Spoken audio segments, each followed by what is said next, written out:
Kegiatan peresmian pekerjaan dana hibah tahun anggaran 2020 berlangsung di Kejaksaan Negeri Kota Gorontalo.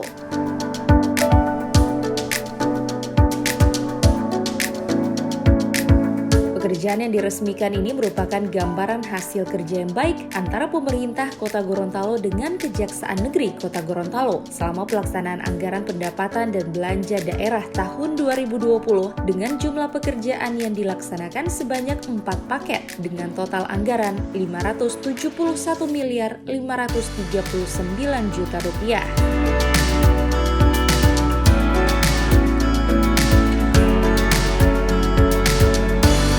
Sebagai penyelenggara pemerintahan, pembangunan, dan pelayanan publik, pemerintah Kota Gorontalo berusaha untuk memenuhi tuntutan kebutuhan masyarakat, yakni pelayanan hukum yang mudah dan berkualitas.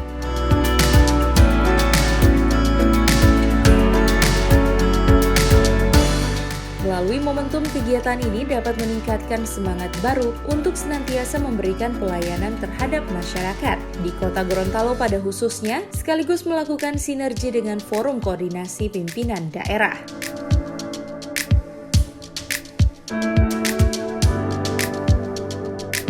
Dalam kegiatan ini turut dirangkaikan dengan silaturahim Dinas Pekerjaan Umum Penataan Ruang Kota Gorontalo bersama Wali Kota Haji Marten Taha SE Mekdev serta penyambutan pejabat baru Kepala Kejaksaan Negeri Kota Gorontalo Suwanda SHMH bersama pejabat lama Muhammad Rawi yang telah pindah tugas ke Kejaksaan Negeri Banyuwangi, Provinsi Jawa Timur.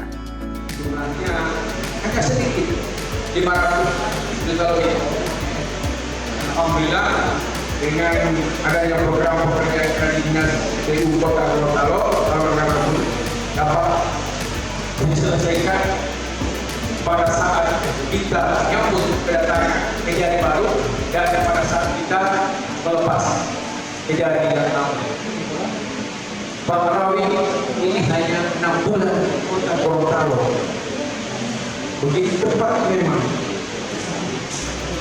Kira-kira Bapak adalah Kepala Kejaksaan yang bersihkan di Kota Gorontalo selama ini.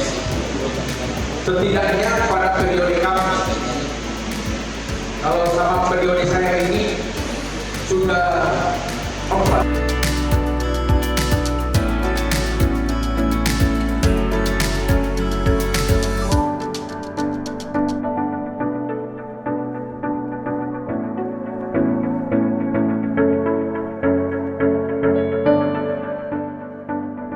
Tim Liputan Advertorial Mimosa TV.